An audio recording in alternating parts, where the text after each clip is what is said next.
Ron alipoenda kuiona safina ya Nuhu mwaka wa 1977 aligundua kuwa hakuna alichoweza kufanya wakati huo.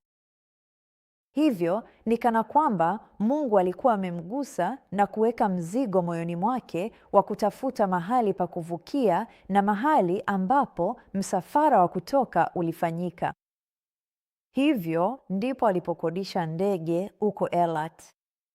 Na kutoka kwa ndege hii aliruka juu na chini pwani ya ghuba ya Aqaba ili kuona kama angeweza kupata bonde ambalo lingeruhusu Waisraeli kuvuka. Hivyo alipokuwa akiruka juu na chini, aliona ufuo huu mkubwa ambao ulikuwa Nuweiba. Na alichofanya baada ya hapo ni kwamba waliporudi waliendesha gari hadi huko na kuanza kupiga mbizi. Sasa ulikuwa muujiza kwamba waliruhusiwa kufanya hivyo, kwa sababu Mungu alifanya hili litokee wakati ambapo Israeli ilikuwa ikidhibiti rasi ya Sinai. Wasingeweza kamwe kufanya hivi ikiwa ingekuwa chini ya udhibiti wa Misri. Hivyo huo ndio muujiza wa kwanza kwa maoni yangu. Katika miaka michache baadaye, Ron alimchukua Rene Nurbergen kwenda naye ufuoni ili kumwonyesha. Na Rene aliandika kuhusu hilo katika kitabu chake hapa unachoweza kukiona. Na alimwambia Bwana Nurbergen kwamba aliamini kuwa ni Jebel el-Lawz. Hivyo alipoangalia ramani za safari za ndege alizoweza kuzipata, aliona eneo ambalo lilionekana kuzungukwa na ukingo wa volkano ya kale. Na kulingana na takwimu zake, alipata eneo la takriban ekari 5,000 za mraba. Na alijua kwamba hilo kwa hakika lingekuwa kubwa vya kutosha kuwa kambi ya Waisraeli. Ron alikuwa ameomba visa ya kuingia Saudi Arabia kwa miaka 4. Alijaribu sana, aliandikia ubalozi na haikuwezekana kupata visa ya kuingia. Hivyo alikuwa amepanga yeye na Roni na Dani wavuke mpaka kwa thiri. Na walipofanya hivyo, waliweza kupata taksi iliyowapeleka mbali sana. Kisha wakapata usafiri mwingine na wakafika moja kwa moja kwenye mlima, na alikuwa mbedui aliyesema, "Oh, Jebel Musa hena." Na walijua kuwa walikuwa mahali sahihi, na kile Ron alichoona katika safari hiyo ya kwanza hapakuwa na ua wakati huo. Hakukuwa na mtu yoyote aliyeishi hapo. Na aliweza kuendesha gari hadi ndani ya eneo takatifu. Waliendesha gari tu hadi ndani na kuzunguka na akaona kila kitu. Aliona kile kilichoonekana kama madhabahu kwake. Aliona mambo mengi siku hiyo, lakini kisha walilazimika kuondoka. Walifukuzwa kutoka eneo hilo. Na hivyo walipofika tena mpakani, walidhani kila kitu kingekuwa sawa. Walikuwa tu wavuke mpaka kwa siri. Na kama wakikamatwa, kile Ron alichokuwa amegundua ni kwamba ukikamatwa umo kinyume cha sheria, watakufukuza tu nchini. Lakini haikuwa hivyo, kwa sababu kuna mtu alikuwa amewachongea kwenye ubalozi kule Washington DC kwamba ni majasusi wa Israeli. Sasa sitataja jina la mtu huyo kwa sababu hayupo hapa kujitetea. Hivyo, na kwa kweli haina maana, kwa sababu mwishowe ilileta utukufu kwa Mungu. Kwa sababu Ron aliweza kwenda kwenye televisheni ya kitaifa na kuambia ulimwengu alichokiona kule na hata kunukuu maandiko ya Biblia. Sasa alipokuwa amekamatwa, ulikuwa haukuwa uzoefu rahisi kwake, lakini alisema kulikuwa na watu wazuri kule, mmoja wao hasa ambaye jina lake lilikuwa Ali. Alikuwa mtu mwenye fadhili sana. Walikuwa mahali paitwapo Haki, ambao ni mji ulioko kusini mwa mpaka wa Jordan, pwani kabisa. Na walikamatwa na walinzi wa pwani na wakazuiwa hapo. Na kutokana na asili ya kile walichokuwa wameshtakiwa nacho, walikuwa wakichukuliwa vibaya mwanzoni, lakini walipofika hapo kulikuwa na ugonjwa mwingi. Na Ron alichunguza na kugundua kuwa kilichokuwa kikiendelea pengine ni homa ya manjano, kwa sababu wanaume kadhaa walikuwa wamekufa na eneo lote lilikuwa limejaa mbu. Hivyo Ron aliwaomba wamletee mafuta mengi ya mzeituni na akaandika maelekezo ya dawa. Alipowaambia yeye ni mtaalamu wa nuskaputi, hawakuelewa hilo, na hatimaye akawaambia yeye ni daktari wa usingizi, na walielewa hilo kwamba anawalaza watu kwa ajili ya upasuaji. Hivyo walikubali maelekezo yake ya dawa. Aliandika maelekezo ya dawa za viuavija sumu, wakazileta, kila mtu akaanza kuzitumia. Waliwaua mbu wote, waliweka kwenye choo chao, waliweka kwenye maji yaliyotuama, na tangu wakati huo kila mtu akapona. Hivyo hilo liliwafanya wakubalike mbele ya Wasaudi, na nadhani huu ulikuwa wa kwanza muujiza wa kweli uliowasaidia wao na pia Wasauni. Sasa hadithi nyingine ya kusisimua ni kwamba wanaume watatu, wachunguzi watatu wa Kisaudi walikuja kwa Ron na walikuwa wakimhoji kwa ukali. Kwa nini unafikiri Musa angewaleta watu hapa? Hakuna kitu hapa, tuonyeshe ushahidi wako. Na wakamweka kwenye helikopta Ron pekee na hawa wanaume watatu, na wakasema, tuonyeshe unapofikiri uvukaji ulifanyika. Na Ron akawapeleka. Aliweza kuona ng'ambo ya Ghuba, aliweza kuona Nuweiba. Hivyo alichofanya ni kuwaelekeza chini mahali pa kutua pwani kabisa mkabala na Nuweiba. Na walipofika huko, muujiza wa pili ulitokea, kwa sababu ulikuwa muujiza wa kweli. Pale pale walipotua kulikuwa na nguzo bado imesimama ufukweni iliyofanana na ile Ron aliyoipata upande wa Misri miaka michache mapema, isipokuwa ile ya upande wa Misri maandishi yake yote yalikuwa yamefutika pale ilipolala kwenye mawimbi. Na watu hawa walipoiona nguzo hii na kuona kuwa ilikuwa na maandishi ya kale juu yake, nadhani hii ilimpa Ron uaminifu mkubwa, na kwa kweli iliokoa maisha yao. Hivyo ndivyo ninavyoamini. Na hivyo basi waliporudi, Roni hakuwa akiendelea vizuri hata kidogo. Ron alijua kuwa Roni alikuwa karibu kukata tamaa, na Roni anasema lazima nitoke hapa, na Ron alijua ilibidi wafanye mpango wa kutoroka, na akasema sawa, tutafanya hivyo Alhamisi ijayo au siku yoyote ile. Lakini akasema hapana, hatuwezi, kwa sababu Ali yuko zamu, na tukitoroka wakati Ali akiwa hapa watamuua. Na hivyo Roni akasema sawa, tutasubiri. Lakini hiyo ilikuwa Alhamisi. Jumatano hiyo, siku moja kabla ya kujaribu kutoroka, ndipo walipowajia na kusema, halas, imekwisha, naenda nyumbani. Na wakati huo walikabidhiwa kwa Wayordani kwa siku 3 na kisha wakarudi nyumbani. Walikuwa gerezani huko kwa jumla ya siku 75 nchini Saudi na kisha siku 3 za ziada nchini Yordani.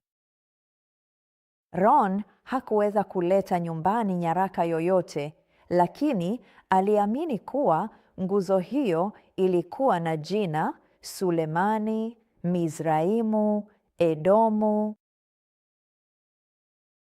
Lauti. Baada ya Ron na vijana kurudi nyumbani kutoka gerezani, Ron aliapa kwamba hatarudi tena huko. Alikuwa anajua hatari sasa. Lakini mnamo 1980, mwishoni mwa 1984, Ron alikutana na mtu mmoja aitwaye David Fasold aliyetaka kwenda kuona safina ya Nuhu. Na hadithi hii inaingiliana na hii kwa sababu pia karibu wakati huo huo mtu mmoja kutoka Saudi ambaye baadaye alikuja kujua kuwa alikuwa mwanamfalme na pengine alikuwa na uhusiano na mfalme wakati fulani, kwa namna fulani, sijui vipi, aliwasiliana na Ron na kusema, nimesikia hadithi yako na tangu nilipoisikia siwezi kufanya chochote. Siwezi kufanya kazi, lazima nione mlima huu. Jina lake alikuwa Samran al-Mutairi na aliishi Tabuk. Na tuliambiwa kuwa alikuwa mwanamfalme wa Tabuk. Sielewi uhusiano huo, kwa hivyo siwezi kuingilia hilo. Lakini Samran kwa kweli alisafiri kwa ndege hadi Nashville na kumtembelea Ron. Na akasema, lazima unipeleke kwenye mlima huu, nitawatafutia mina. Nitawafikisha huko, lazima niuone. Na Ron akasema, basi nitakwambia jambo. Kwa nini usije kwenye safina ya Nuhu nami? Nampeleka mtu huko. Na hii ilikuwa mwishoni mwa Machi mwaka wa 1985. Hivyo Samran alienda kwenye safina ya Nuhu la Ron alipompeleka David Fasold huko, na kulikuwa na theluji mlimani na ikiwa imefunika safina ya Nuhu. Lakini Samran aliamini mtu huyo anasema ukweli, kuna kitu hapa, na hiyo ilimpa hata zaidi, uaminifu zaidi kwa Samran. Hivyo Samran akasema, lazima uje. Aya, nitawatafutia zila. Bwana Fasold, unaweza kuja pia, kwa sababu alikuwa amemwona David Fasold akifanya maajabu yake na vifaa vyake vya utambuzi. Hivyo wote walienda huko, na walipokuwa huko walikuwa wageni wa Thamaran. Walikuwa na mkataba wa kufanya kazi fulani kwa madhumuni ya uchimbaji madini. Hivyo walipokuwa huko na kikosi cha uchimbaji, walichimba katika eneo hili moja ambalo Ron aliamini kuwa ni kisima, na futi 20 kwenda chini kwenye kisima hicho walipata bangili ya dhahabu. Na ilikuwa wakati huo ambapo wote waliwekwa chini ya kizuizi cha nyumbani tena. Walipata vitu vingi walipokuwa huko kwa sababu walipewa uhuru wa kutembea eneo hilo. Na Ron alipata kipande cha marumaru nyeupe kilichokuwa na kile alichoamini kuwa ni Kiebrania cha kale juu yake, na akakificha kwa sababu alijua kwamba akimwonyesha mtu yeyote kingeharibiwa. Na tunaendelea kutumaini kwamba mtu anaweza kukipata hicho, kwa sababu itakuwa vigumu sana huko kupata chochote, lakini bado kipo huko, naamini hivyo. Baada ya kuwekwa chini ya kizuizi cha nyumbani, walimleta mwanakiolojia kutoka Riyadh aliyekutana nao kwenye makazi ya Samran huko, na waliangalia kanda za video za David Fasold zikionyesha ndama kwenye madhabahu ya ndama wa dhahabu na vitu tofauti. Na huyu ndiye mwanakiolojia aliyesema hivi havipatikani popote pengine nchini Saudi Arabia isipokuwa hapa tu. Na alipoona ushahidi ye mwenyewe, hapo ndipo eneo lote lilipozungushiwa uzio na kuwekwa chini ya udhibiti wa kiakiolojia na kufanywa kuwa marufuku kwa kila mtu. Baada ya kunyang'anywa kila kitu kwa miaka mingi, Ron alikuwa na hamu sana ya kujaribu kupata picha, yote bila mafanikio. Ilikuwa mwishoni mwa miaka ya 80 tuliposoma makala ikidai kwamba Bwana Konok alikuwa akidai kwamba amepata mlima Sinai. Na mwanzoni tulifurahi sana, lakini baadaye tukagundua kuwa hakuwa na mipango yoyote kwa ajili yake au Bwana Williams aliyekuwa naye kushiriki picha hizo na mtu yeyote, na walikuwa na hadithi yao wenyewe kuhusu kile kilichotokea. Na tulijifunza jinsi walivyoupata, kwa sababu mlima huu si kitu rahisi kuupata. Sio kabisa, ni kama kujaribu kutafuta chembe ya mchanga ufukweni. Kwa hiyo nitasoma tangu mwanzo wa kitabu chao katika utangulizi ambao David Fasold aliandika. Alisema, je, Larry aliogopa kujaribu, akizungumzia kuhusu kuingia kwa siri katika mlima Sinai? Anasema, hapana. Je, ningeenda naye? Anasema, si hasa, lakini ningempa ramani. Alikuwa amemwambia kila kitu kuhusu hadithi ya Ron. Na hivyo katika vitabu vilivyofuata, hadithi yao pia inajumuisha matukio ambapo wanadai waliwaambia watu kuwa wao ni madaktari, na kwa hiyo Ron alichoweza kufanya ni kuomba tu kuhusu hilo. Na aliendelea kujaribu kuwasiliana na Samran na kuona, kwa sababu Samran alikuwa amedai kwamba angeweza kupata picha na video na kutuletea. Alikuwa akiomba kiasi kikubwa cha pesa, zaidi ya kile ambacho tungewahi kuona maishani mwetu. Na kisha hatimaye kulikuwa na wakati ambapo tulienda Nuweiba. Hii ilikuwa Januari ya mwaka wa 1992. Tulipokuwa Nuweiba, nilikuwa nimebeba ramani kwenda Saudi Arabia. Sijui kwa nini. Ili alikuwa jambo ambalo mimi na Ron tulizungumza, lakini nilikuwa nimeweka nakala 3 kwenye mzigo wangu, hasa kwa sababu tulikuwa tumenunua mashine ya faksi na ningeweza kutoa nakala kwayo. Kwa hiyo nilikuwa nazo kwenye mkoba wangu, na tuko kule Nuweiba na Samran anazungumza Kiingereza, lakini wake zake hawazungumzi. Kwa hiyo tulikuwa na Ahmed Sami ambaye alikuwa mtu aliyefanya kazi kwenye mapokezi kule Nuweiba katika hoteli yetu. Angetujaribu kutupigia simu na kisha angewatafsiria wakeze kwa kuwa hawakuweza kuzungumza Kiingereza kwa sababu Samran hakuwahi kuwepo. Hatimaye Ahmed Sami alipogundua kuwa kuna jambo linaendelea hapa, alisema, niambie kuhusu hili, labda naweza kukusaidia. Kwa hiyo na tulimuita tu Sami. Ron alimweleza kwamba kulikuwa na mlima Sinai huko Saudi Arabia, na kisha akamwambia kuhusu uvumbuzi wake mwingine kuhusu safina ya Nuhu na mambo haya yote. Na Ahmed Sami alikuwa na wazo hili kuu. Anasema, naweza kukupatia hili. Anasema kila Muislamu anaruhusiwa kwenda kwa visa ya Hajj nchini Saudi Arabia mara moja katika maisha yake. Kwa kweli inatobini. Anasema sijawahi kwenda kwa upande wangu, na hivyo makubaliano yalikuwa tumpatie pesa za kununua tiketi ya kwenda kule. Tulimwachia kamera na Ron hata akampa dola 500 za ziada ili aende kule. Sasa tulipofika nyumbani, tulipigiwa simu na Ahmed Sami akisema nahitaji pesa zaidi. Hii itagharimu zaidi ya nilivyofikiria. Hivyo mimi ndiye bahili katika familia. Ron alikuwa tayari kabisa kumpa pesa zaidi, kwa hiyo nikasema sawa. Hivyo nikaenda benki. Nilifanya uhamisho wa pesa kulingana na maelekezo ambayo Sami alikuwa ametupa, na nadhani ilikuwa dola nyingine 1500. Siwezi kukumbuka sawasawa, lakini niliendelea kusema, Ron, hii tunatupa tu pesa. Nilipigiwa simu kutoka benki kwamba uhamisho haukufanikiwa kwa sababu kulikuwa na namba iliyokosekana na namba ya uhamisho iliyokosekana, na nilihitaji kuipata hiyo.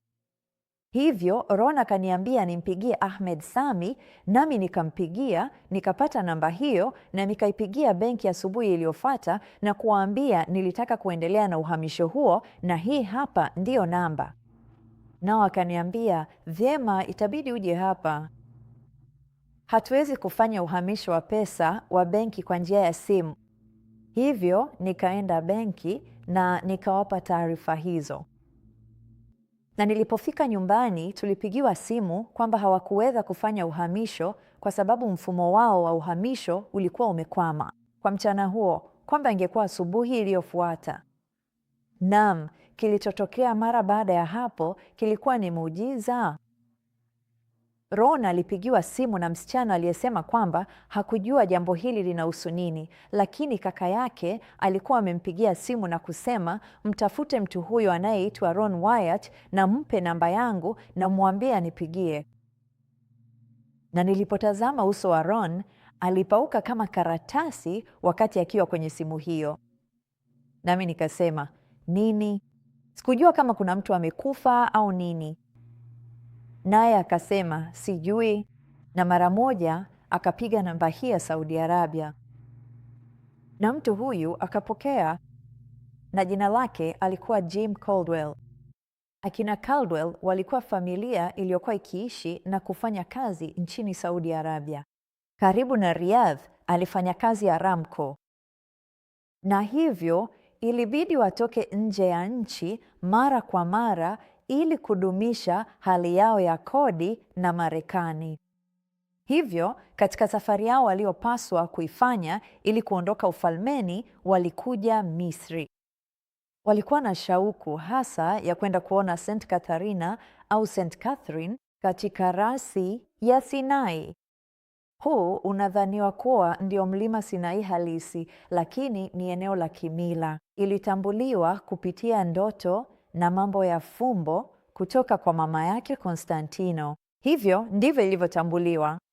Hivyo basi walienda kule na wakarudi wakiwa wamevunjika moyo sana, kwa sababu walijua hawakuwa wameona kitu halisi. Na walipoondoka Nuweiba, walikuwa kwenye hoteli ile ile tuliokuwa tumekaa, na Sami wa kule alijua kwamba waliishi Saudi Arabia. Hivyo walipopita tena mara ya pili baada ya safari yao, ambayo ilikuwa mara tu baada ya sisi kuondoka, alikuwa na msisimko sana. Alikuwa tayari ameshafikiria nini cha kufanya, jinsi ambavyo angepata picha hizo na jinsi ambavyo angepata kiasi kikubwa cha pesa kutoka kwa Ron Wyatt. Waliporudi, Ahmed Sami aliwaambia, kuna jambo lazima unifanyie hili. Na alikuwa akijaribu kumfanya Jim na mke wake Penny wampigie picha hizi na kisha wampe kaka yake kule Saudi ambaye angempa yeye. Na nina uhakika akina Caldwell walikuwa na wasiwasi sana, unajua anazungumzia nini? Nataka mwasikie wakisimulia hadithi hiyo, lakini nitaendelea kuisimulia mimi kwa sababu amweze kusikia video vizuri. Walisema walipofika huko, Ahmed Sami aliwasimulia hadithi kuhusu mtu aliyekuwa ametoka kufika hapo, na ilikuwa na uhusiano fulani na safina na unajua mlima Sinai, na wakujua yote hayo yalihusu mimi. Lakini hatimaye Jim alisema aligundua kuwa ilikuwa safina ya Nuhu. Na Jim alisema kuna jambo lilimjia akilini ambalo dada yake alikuwa amemtumia kanda ya video mwaka uliopita kuhusu mtu aliyesema amepata safina ya Nuhu, na mtu huyo alikuwa Ron Wyatt. Na hivyo kile Jim angefanya, alisema, ni kwamba angechukua kanda hizi, zingekuja kwenye kanda za milimita 8 kwa sababu zilikuwa ndogo, na angevihamishia kwenye kanda ya VHS. Na kisha angetumia tena kanda hizo za milimita 8. Nadhani ni vigumu kiasi kupata kanda kule Saudi. Hivyo yeye na mke wake na watoto wake wawili wanafanya ziara yao ya kawaida ya nje ya ufalme, ambayo unapaswa kufanya unapofanya kazi kule kila baada ya muda fulani ili kudumisha hali yako ya kodi. Na walikuwa wametoka tu kwenda St. Catherine na walivunjika moyo sana kwa sababu walidhani ulikuwa mlima Sinai halisi, na walikuwa wametaka sana kuona hivyo, lakini hawakuona. Hivyo waliporudi walikuwa wakiomba na kusoma na kutaka kuona mlima Sinai halisi. Na hivyo kuna mengi zaidi katika hadithi yao ambayo wanaweza kuisimulia.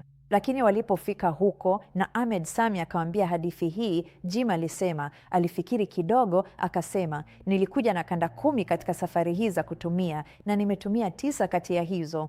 Nilijiuliza kama ni ile ambayo sikuwa nimeitumia, na akaiweka kwenye kinasa video chake, akaicheza, akaiweka mbele ya macho ya Ahmed Sami, na Ahmed Sami akasema, huyo ndiye mtu huyo.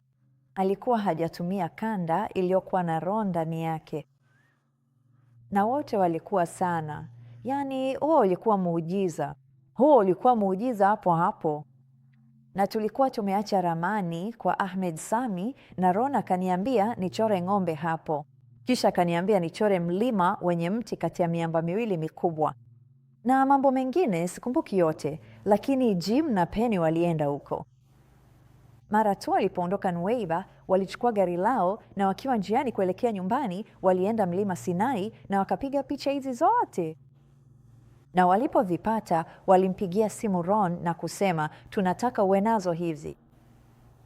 Hivyo, wiki chache baadaye, Ron aliruka hadi Bahrain na kukutana nao huko.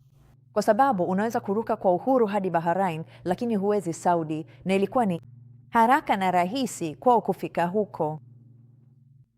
Hivyo, walitupa si nakala za video tu, walitupa picha zao zote, na hata walitupa zile filamu asili. Na hili liliendelea kwa muda mrefu kiasi. Wangesanya, Ron alienda huko mara kadhaa, walikuwa na mahali walipaita mkahawa wa Mexico. Walizungumza kwa mafumbo kwenye simu kwa sababu nafikiri kila mtu alikuwa na wasiwasi kiasi kuhusu kile walichokuwa wakifanya, hasa wao kwa sababu waliishi huko.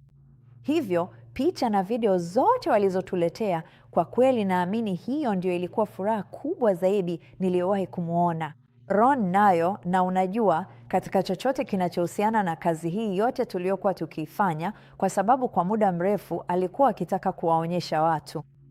Ron hakufanya hivi ili kupata umaarufu au tajiri au kitu chochote kama hicho. Ron alitaka tu watu waone kile ambacho Mungu alikuwa amewahifadhia, na siamini kama kuna mtu yeyote angeweza kufanya kazi bora zaidi ya kupiga picha na kurekodi video wakati huo, huko mwanzoni mwa miaka ya 90, kwa vifaa vilivyokuwa vinapatikana kwa watu wakati huo. Siamini kama kuna mtu yoyote angeweza kufanya kazi bora zaidi kuliko alivyofanya, na nitashukuru daima kwa kile walichokifanya. Vivica nitamtukuza daima kwa kile alichokifanya, kwa sababu Vivica Ponting alimsikia Ron akizungumza, nafikiri huko Norway au Sweden, na alisikia hili kabla. Hajaweza kupata picha na kila kitu, na alitaka kwenda kumsaidia Ron apate picha fulani. Hivyo msichana huyo alikuwa hajaolewa na akapata kazi katika hospitali moja huko Tabuk, na sijui alifanyaje, lakini aliwashawishi watu wengi wampeleke mlimani, na akapiga picha na video hizi zote na akampa Ron moja kwa moja. Nakumbuka wakati mmoja kulikuwa na kijana aliyekuwa akifanya kazi naye, Toby, na alikuwa ameenda mlimani na Toby, na alikuwa amepicha picha nyingi sana za filamu, slide. Na wakati Toby na wenzake waliporudi, waligundua kuwa dada yake Toby kule Marekani alikuwa amepata ajali mbaya, na Toby ilibidi arudi Marekani. Hivyo Vivica alimpa Toby hizi filamu zote, na Toby aliporudi Marekani tulipanga, nami nikamchukua mama yangu na mimi naye tukaendesha gari hadi Kentucky na kukutana naye, naye akatupa filamu zote na kila kitu, na zilikuwa nzuri ajabu. Zilikuwa picha za kwanza tulizokuwa nazo za karibu za madhabahu ya Musa katika eneo takatifu. Vivica alikuwa wa ajabu. Alienda kupiga mbizi. Alipata picha za ajabu alipokuwa akipiga mbizi za kile kilichoonekana kuwa sehemu za magari ya vita. Alisema hata hakuyaona wakati huo. Alichokuwa akifanya ni kurekodi tu. Ron alikuwa amekutana naye Cairo na kumpelekea kamera ya chini ya maji, na hivyo alikuwa akipiga mbizi tu na kurekodi, na alifanya kazi nzuri sana. Na hivyo tunacho kile Vivica alitupa kila kitu tu, na hakutaka sifa kwa lolote.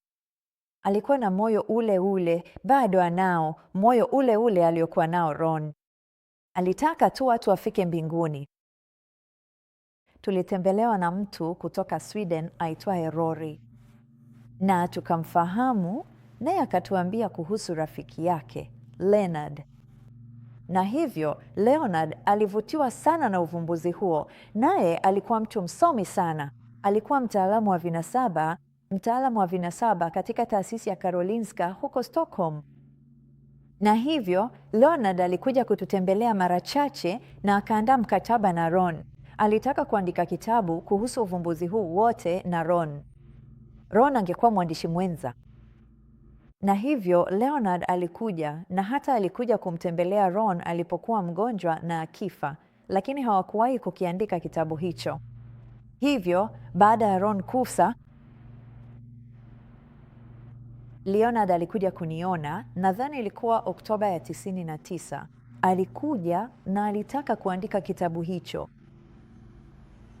na akasema angehitaji kuwa mtu pekee kwenye jalada kwa sababu ya uaminifu wake.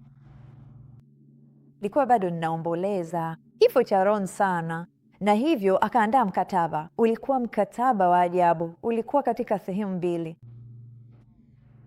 Sehemu moja yake ilikuwa mkataba wa kuandika kitabu. Sehemu nyingine ilikuwa mkataba kwamba angeweza kutumia picha hizo. Hivyo nikampa utafiti wangu wote. Tulienda ghorofa ya chini ambapo vitabu vyote vipo, na nikampa utafiti wote, na kisha akarudi Sweden na akaandika kile kitabu. Naye akanitumia nakala 2 au 3 tofauti, kwa sababu nilikuwa na haki ya kukataa. Ilinibidi nikikague na kila kitu, na kilikuwa kitabu bora sana, na kilikuwa kinahusu kazi ya Ron. lakini sehemu pekee iliyoeleza ilikuwa aya moja ndogo iliyosema, hii inategemea, unajua, utafiti na uvumbuzi na kazi ya nyanjani ya Ron Wyatt. Na hata hivyo, Ron alikuwa amempeleka kupiga mbizi mara kadhaa na kumwonyesha kila kitu. Na baada ya kitabu kutoka, sikumsikia tena Leonard, ingawa nilipaswa kupokea 50% ya mapato. Hivyo basi, alijulikana sana kama mwandishi kwa kuandika hayo yote, na watu wanafikiri kwamba ulikuwa utafiti wa Leonard Moller. Lakini haikuwa hivyo. Ilikuwa kazi ya Mungu kupitia Ron Wyatt, na watu wanapaswa kujua hilo. Haijalishi una degree ngapi, haijalishi una akili kiasi gani, bila Mungu huwezi kufanya lolote. Namaanisha, unaweza kufanya kitu cha kumvutia mwanadamu, lakini huwezi kumvutia Mungu. Na hivyo